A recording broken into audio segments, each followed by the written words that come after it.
آج کی اس شب میں قرآن عظیم کے 5.5 پارے مکمل ہو چکے ہیں۔ اللہ عز و جل بقیہ قرآن عظیم کو صحیح تجوید سے پڑھنے اور آپ سب کو سماعت کرنے کی توفیق عطا فرمائے۔ آج ہم نے سورہ نساء مکمل تلاوت کی ہے اور سورہ مائدہ کا کچھ حصہ۔ اب آگے آئیں، اللہ تبارک و تعالیٰ نے گھریلو احکام کے متعلق فرمایا الرجال قوامون علی النساء، مردوں کو ہم نے عورتوں پر حاکم بنایا ہے۔ حاکم کا مطلب یہ نہیں ہے کہ بیلچا لے کر کے اس کو ہانکتا رہے، یا پھر حاکم کا مطلب یہ بھی نہیں ہے کہ رسی اور ڈنڈا لے کر کے اس کے پیچھے پڑا رہے۔ حاکم کا مطلب یہ ہے کہ مرد کو معاش کی تمام ذمہ داریاں دی گئی ہیں، گھر چلانا، گھر کا خرچہ لانا یہ مرد کی ذمہ داری ہے، اور گھر گرہستی جو اندر کے معاملات سنبھالنا یہ عورت کے کام ہے۔ اگرچہ آج زمانے میں بدل گیا، کچھ مرد گھر میں بیٹھے ہیں اور عورتیں کام پہ ہیں، انہوں نے فطرت قانون کا بدل لیا ہے۔ اب یہاں پر کچھ لوگ یہ سوال بھی کرتے ہیں کیا عورت کا کمانے کے لیے نکلنا جائز ہے یا نہیں ہے؟ اس سلسلے میں آپ کو بتا دوں، عورت اگر شریعت کی پابندیاں کرتی ہے اور حدود شرع میں رہ کر کے کوئی جاب اس کو لگتی ہے یا کوئی کام کرتی ہے تو بالکل اس کے لیے جائز ہے، کوئی حرج نہیں۔ عورت کا کمانا اسلام میں کہیں پر بھی یہ نہیں کہا گیا کہ ناجائز ہے، جائز ہے، لیکن اس کے شریعت کے جو تقاضے ہیں اگر وہ پورا کر سکتی ہے تو دونوں کو ساتھ میں لے کر کے چلنا چاہے تو چل سکتی ہے۔ لیکن اللہ نے جو قرآن میں فرمایا مردوں کو عورتوں پر حاکم بنایا گیا، مردوں کو عورتوں پر حاکم بنایا گیا، اور اسی سے آپ کو یہ سمجھ میں آ جانا چاہیے کہ آپ کے لیے نان و نفقہ لانا، گھر بنانا، گھر کے اخراجات لانا یہ مردوں پر ہے۔ کچھ بیچارے بھیکاری لوگ ہیں جو عورتوں کے اوپر اس قدر ظالم بن کر کے بیٹھے ہوتے ہیں کہ وہ سارا خرچہ سسرال سے ہی چاہتے ہیں کہ عورت کا جو مائکہ ہے یا اس کا مرد کا جو سسرال ہے وہیں سے وہ سب کچھ لانا چاہتے ہیں۔ اور ہمارے ہاں شادیوں میں بھی یہی رواج بہت زیادہ ہے۔ بہت سارے لوگ شادی اس لیے بھی کرتے ہیں کہ بہت زیادہ جہیز لائے گی عورت، بائک لائے گی، کار لائے گی، اسی لالچ میں شادی کرتے ہیں۔ میرے عزیزوں، مرد اللہ نے تمہیں بنایا ہے، تم اپنے ہاتھوں سے کماؤ اور عورت کو کھلاؤ، ایک صدقے کا ثواب ہے۔ اور نہیں کر سکتے تو جہیز کیوں مانگتے ہو؟ مسجد کے باہر کھٹوری لے کے بیٹھ جاؤ، روز آنے جانے والے کچھ نہ کچھ ڈالیں گے، وہ اور زیادہ بن جائے گا۔ بات سیدھی سی ہے، کچھ لوگ آفیشیل طریقے سے مانگتے ہیں اور کچھ لوگ اندر میز کے اندر سے مانگتے ہیں، دونوں مانگنے والے ایک ہی ہیں، بھکاری ہیں۔ مردوں کو اللہ تبارک و تعالیٰ نے اس کا حکم نہیں فرمایا۔ عرب میں جا کر کے دیکھیں، شادی کرنے کے لیے جب ہم وہاں یہ کہتے ہیں کہ ہندوستان میں عورت جہیز لاتی ہے، عورت کا باپ کپڑے بھی دیتا ہے، پیسہ بھی دیتا ہے، تو وہ اچھل جاتے ہیں، کیا ایسا بھی ہوتا ہے؟ ہم کو لے چلو، ہمیں وہاں سے شادی کروا دو۔ اس کی وجہ یہ ہے کہ عرب میں آج بھی مہر بہت اونچا ہوتا ہے۔ صرف سعودی کا مہر 50,000 ریال عام عورتیں مانگتی ہیں، عام عورتیں 50,000 ریال کی بات کر رہا ہوں، تقریباً 11-12 لاکھ روپے ہو جاتے ہیں۔ تو نارمل مہر جو ہے یہ رکھا جاتا ہے۔ پھر مرد کے اوپر یہ ضروری ہوتا ہے وہ اپنے باپ کے گھر میں نہ لے جائے شادی کر کے، خود کا گھر ہو تو شادی کر، یہ سارے وہاں پر ضروریات رکھے گئے ہیں۔ بہرحال ہمارے ہاں اگرچہ یہ دوسری قوموں سے رواج آ گیا ہے لیکن آپ کو بدلنے کی ضرورت ہے۔ کم از کم آپ اپنا نیا گھر نہیں بنا سکتے، بہت کچھ نہیں کر سکتے، تو کم از کم ان گھر والوں سے، عورت والوں سے مانگنا تو بند کر دو۔ جتنا آپ کے پاس ہے اسی میں خوش رہو، اور اللہ کا وعدہ ہے قرآن میں کہ اگر تم فقیر بھی ہو تو اللہ اپنے فضل سے غنی بنا دے گا، غنی بنا دے گا۔ اب ایک اور آیت اس میں آئی ہے، اللہ تعالیٰ فرماتا ہے جب شوہر اور بیوی کے درمیان اختلاف ہو جائے، جھگڑے زیادہ ہو جائے، تو اللہ نے فرمایا ادھر سے ایک آدمی ادھر سے ایک آدمی آئے، اگر وہ لوگ اصلاح چاہتے ہیں تو دونوں کی طرف سے ایک آئے اور بیٹھے۔ اللہ فرماتا اللہ ان دونوں کے درمیان پھر سے اتفاق پیدا فرمائے گا۔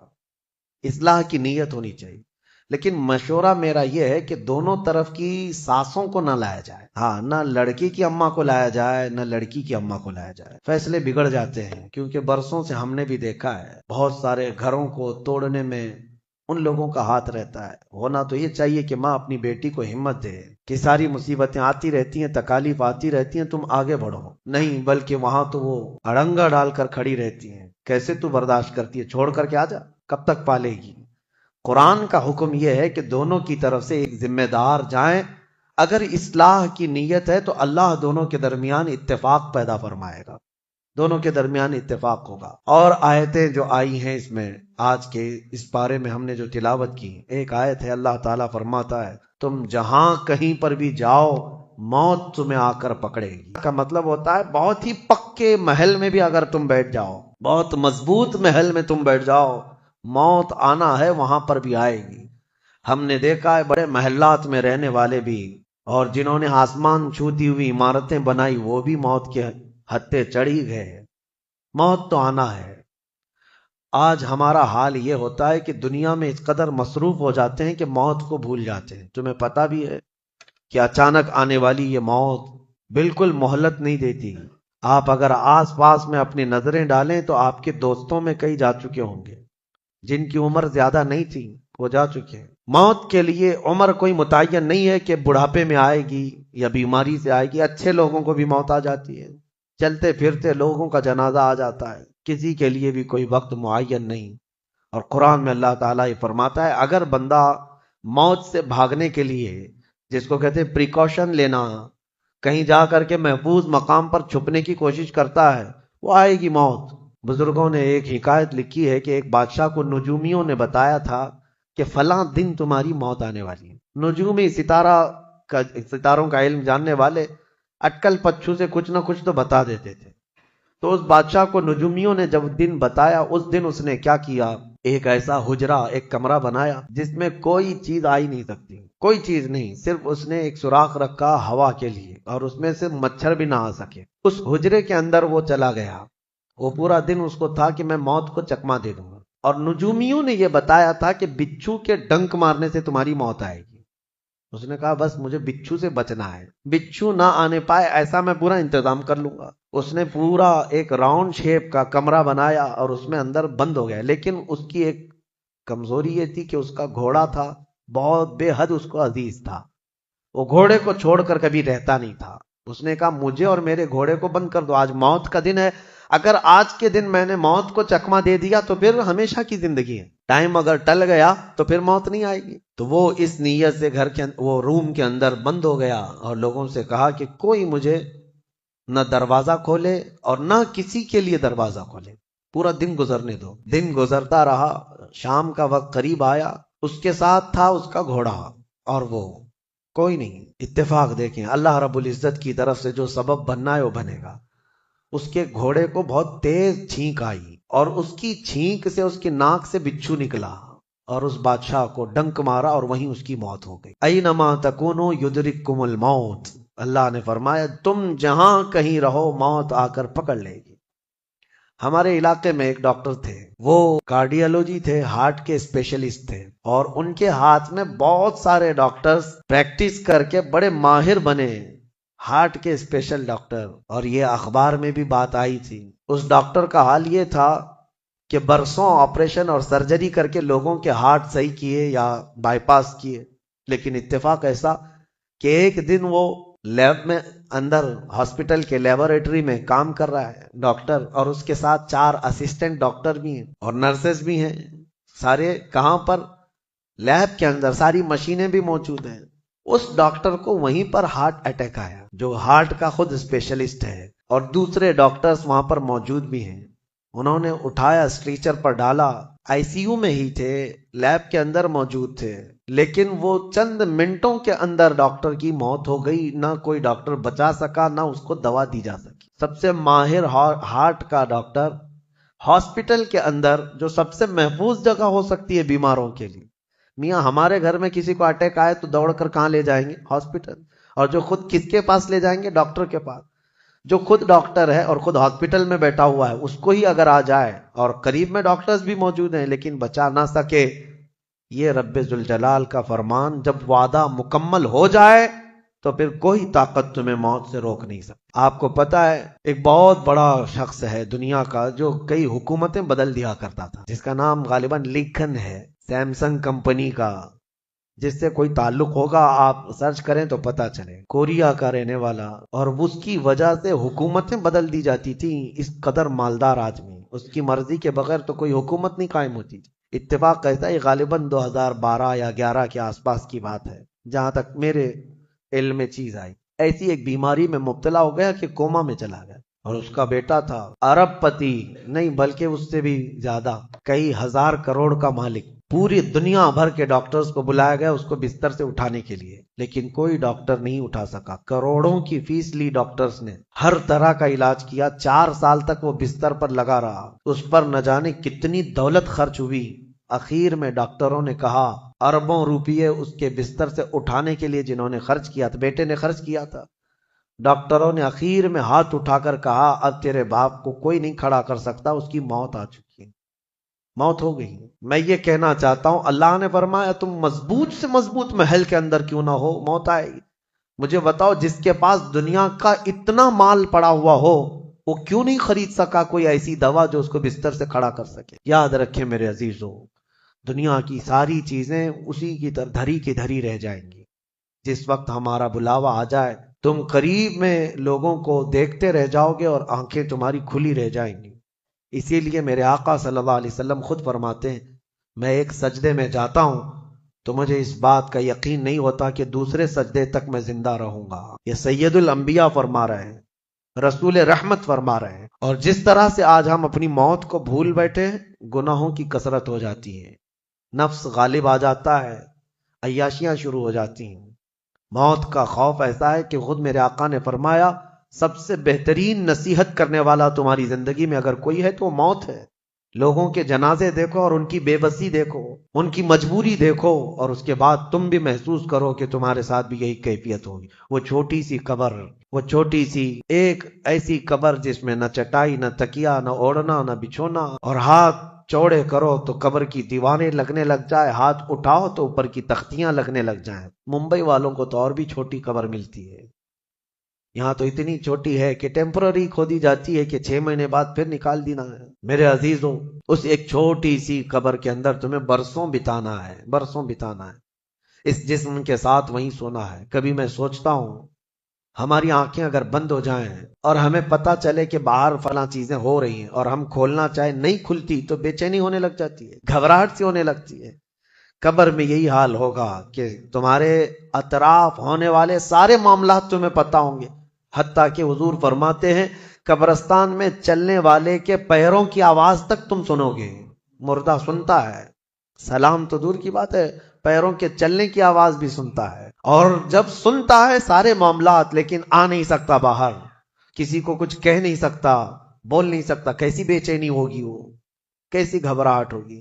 بڑے اولیاء اکرام حتیٰ کہ سیدنا عثمان ابن عفان رضی اللہ تعالیٰ عنہ، داماد رسول، امیر المومنین، خلیفہ رسول، جب رات کے وقت مصلی پر کھڑے ہوتے اور قبر کی کوئی آیت تلاوت کرتے تو اتنا روتے تھے کہ ان کا مصلی آنسوؤں سے بھیگ جاتا تھا۔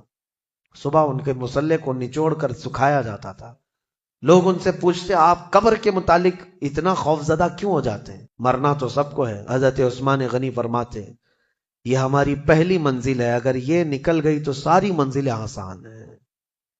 اینما تکونوا یدرککم الموت، اللہ فرماتا ہے، اور کئی جگہ قرآن میں یہ آیتیں آئی ہیں میرے عزیزوں۔ جانا ہم سب کو ہے، بہت تھوڑے ہی دنوں کے بعد آخرت کے سفر کی طرف رواں دواں ہیں۔ اسی لیے کسی بزرگ نے سچ کہا کہ دنیا میں جتنے راستے ہیں یہ لکھا تو جاتا ہے یہ راستہ فلاں شہر جا رہا ہے، فلاں شہر جا رہا ہے، حقیقت تو یہ ہے کہ سارے راستے قبرستان جا رہے ہیں، وہیں جا کر اینڈ ہوتے ہیں۔ ممبئی سے پونا جا رہا ہے راستہ، پونا سے بنگلور جا رہا ہے راستہ، بورڈ تو لکھے ہوئے ہیں، لیکن اہل تصوف یہ کہتے ہیں یہ تمہاری خام خیالی ہے، لیکن جس راستے پر بھی چلو گے اخیر وہ راستہ تمہیں قبرستان ہی پہنچائے گا، تمہاری زندگی وہیں جا کر اینڈ ہونے ہے۔ اسی لیے میرے عزیزو، ہمیں زیادہ دنیا میں اتنا پھیلانے کی ضرورت نہیں، آخرت کے سفر کی طرف تیاری بھی ہو۔ میں یہ نہیں کہتا کہ کمانا نہیں چاہیے، کمائیں، گھر بنائیں، رزق کا حصول، معاش کا حصول سب کے لیے ضروری ہے، لیکن ساتھ میں یہ فکر غالب رہے ہمارے ذہن میں کہ مجھے سب چھوڑ کر جانا ضروری ہے۔ جب تک تمہارے ذہن میں یہ بات آتی رہے گی میرا آخرت کا سفر باقی ہے، تو ہوگا یہ کہ تم دنیا تو کماتے رہو گے لیکن اپنے مولا سے غافل کبھی نہیں ہوگے، غافل کبھی نہیں۔ میں وہ زندگی کی بات کر رہا ہوں، آپ جاؤ فیکٹری میں جاؤ، کسی کمپنی میں جاؤ، کسی بزنس میں جاؤ، کسی جاب میں جاؤ، آپ کی دنیا ہے، آپ گھر بناؤ، لیکن ذہن میں اتنی بات رہے کہ میرا مولا مجھے ایک نہ ایک دن بلانے والا ہے۔ جب یہ فکر رہے گی تو آپ کی نمازیں بھی غائب نہیں ہوگی، آپ کی آخرت کی یاد۔ اسی لیے میرے آقا نے فرمایا قبرستان جایا کرو۔ بعض لوگ یہ کہتے ہیں نا قبروں پر جانا شرک یا بدعت، خود میرے آقا صلی اللہ علیہ وسلم نے فرمایا فزوروا، قبروں کی زیارت کرو۔ کیوں؟ فإنها تذکر الآخرہ، اس لیے کہ وہ تمہیں آخرت کی یاد دلاتی ہیں۔ مولا علی کرم اللہ وجہہ الکریم قبرستان جاتے۔ حضرت سعید ابن مسیب ایک تابعی ہیں، حضرت علی کے ساتھ قبرستان گئے تھے۔ حضرت علی نے زور سے سلام کیا قبر والوں کو اور پھر پوچھا ہے قبروں والوں کیا حال ہے تمہارے؟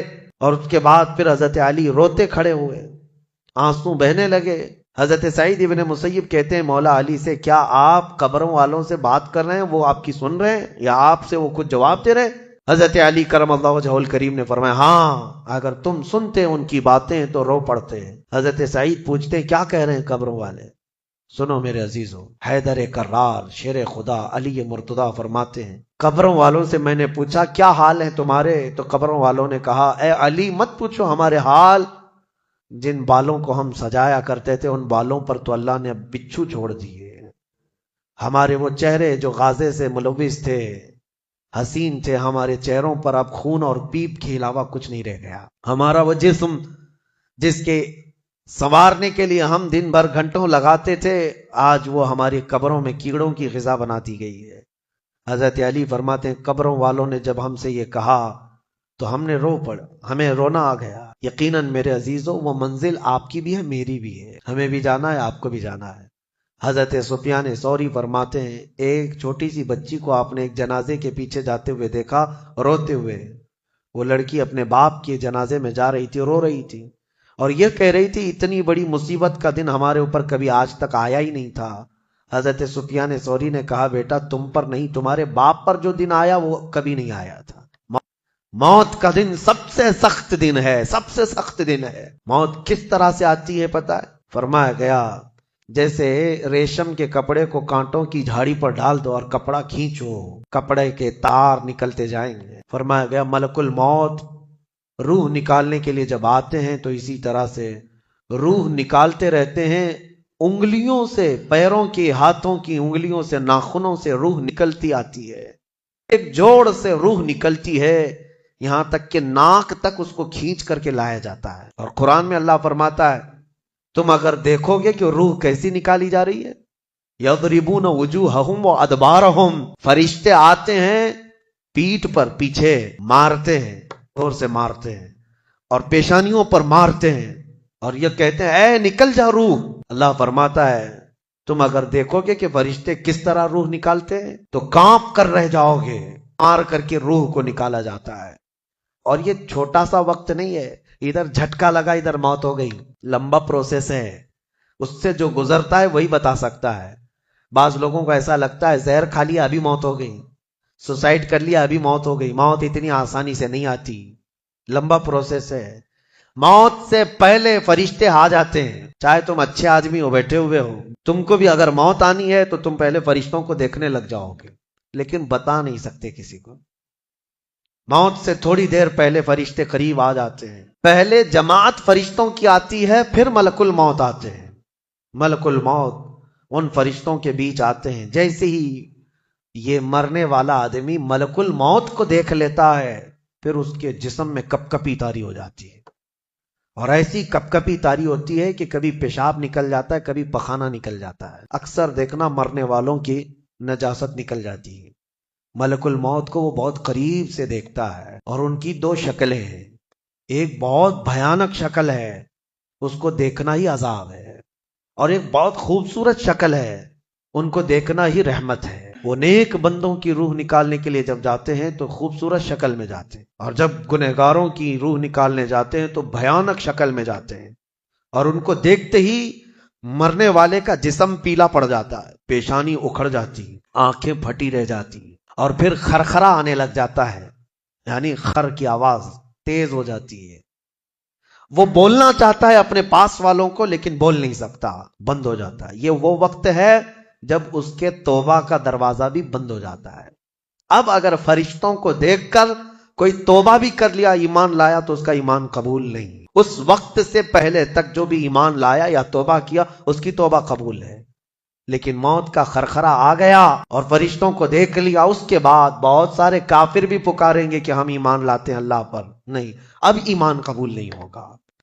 موت اتنی آسانی سے نہیں آتی، اس کا پروسیس ہے، فرشتے آتے ہیں، ملک الموت آتے ہیں، پھر اس کے بعد اس کو گھور کر دیکھتے ہیں، پھر اس کو چت لٹا دیا جاتا ہے، یا جس حالت میں بھی ہے وہ گر جاتا ہے، کھڑا ہے تو گرتا ہے، بیٹھا ہے تو گرتا ہے، موت آنے سے پہلے لڑک جاتا ہے۔ یہ ضروری بھی نہیں ہے کہ آج میں اپنے آپ کو سنبھال کر بیٹھا ہوں، اگر میری موت آنی ہے اسی کرسی سے گر جاؤں، اسی جگہ سے ہم گر جائیں، اور اس کے بعد ملک الموت روح کھینچنا شروع کرتے ہیں، پیروں کے ناخنوں سے لے کر ہاتھوں کے ناخنوں سے لے کر اس کے جسم کے ہر حصے سے لے کر ناک تک کھینچتے ہوئے لاتے ہیں، اور اس کے بعد جب پوری روح نکل جاتی ہے وہ لے کر کے چلتے رہتے ہیں، اور مردہ ان کو جاتے ہوئے دیکھتا رہتا ہے، آنکھیں سب سے لاسٹ میں کھلی رہتی، کسی بھی مرنے والے کی آنکھیں بند نہیں رہتی، کھلی رہتی، وہ دیکھتا رہتا ہے۔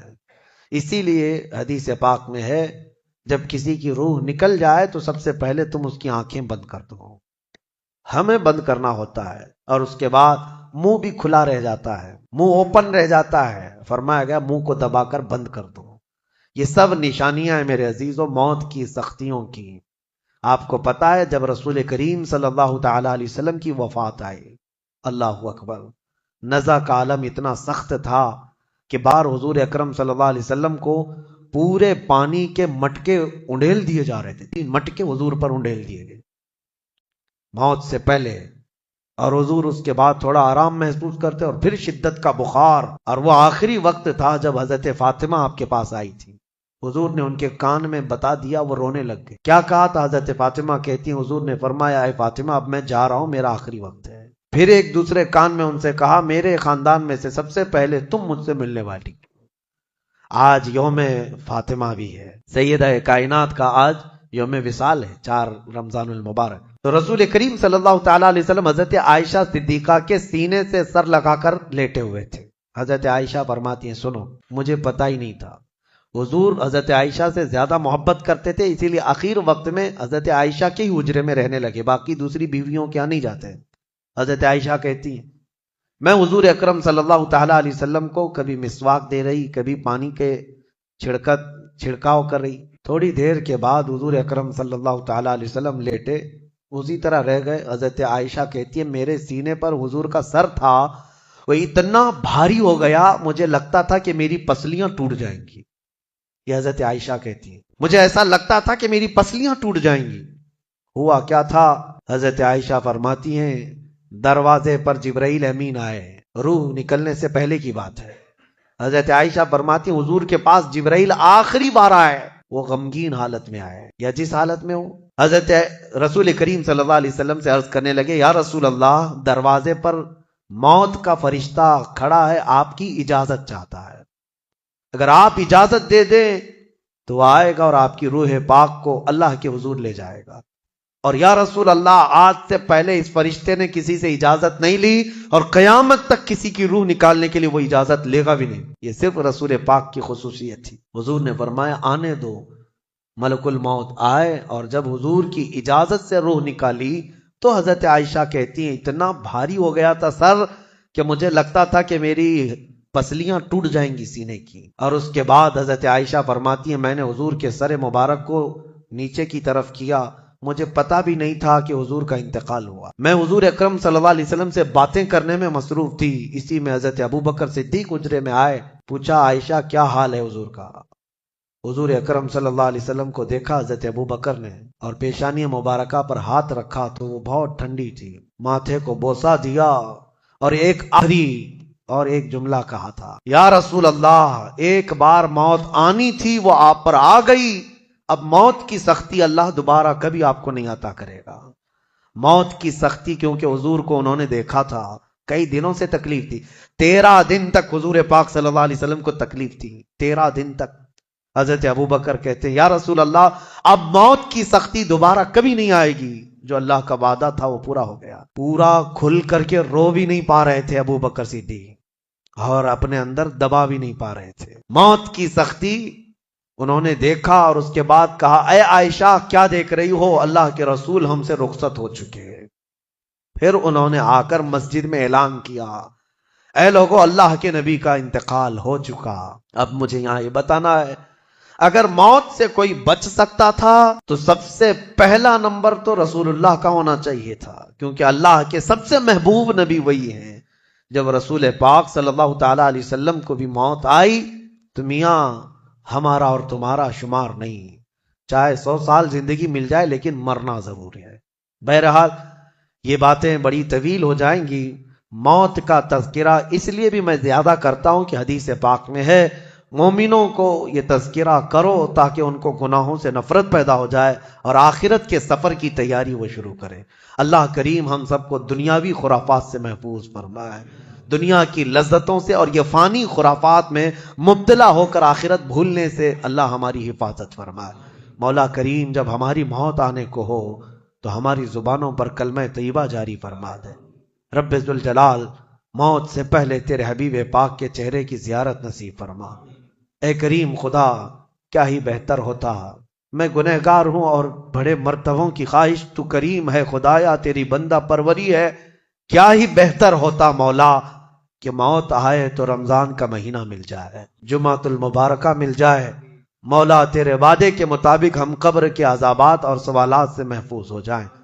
اے اللہ آج کی اس تفسیر پاک میں تیری جلال و جبروت اور تیری عزت کا وسیلہ لیتے عرض کرتا ہوں ہم میں سے جو رخصت ہو چکے ہیں، ہمارے آبا و اجداد، ہمارے باپ، ہماری مائیں، ہمارے رشتہ دار جو قبروں میں برسوں سے اب آرام کر رہے ہیں، اے اللہ تو اس رمضان کے صدقے ان کی مغفرت فرما دے۔ اے کریم خدا ہمارے گھروں میں عید آ جاتی ہے، رمضان کے آتے ہی دسترخوان بھر جاتے ہیں، ہمارے گھروں میں خوشیاں دوبالا ہو جاتی ہیں، ہمیں نہیں معلوم قبروں والوں کے ساتھ کیا ہوتا ہے، ہمیں پتہ نہیں قبرستان میں ان کے ساتھ کس طرح کی راتیں ہیں اور کس طرح کے دن ہیں۔ اے کریم خدا تجھے تیرے جلال و جبروت اور تیری عزت کی قسم جو مومنین ہم سے رخصت ہوئے ہمارا کسی بھی طرح کا ان سے تعلق رہا ہو، مولا اس عید سے پہلے ان کو جنتی خان نعمت عطا فرما دے۔ اے اللہ ان سب کو بھی رمضان کی بہاریں عطا فرما۔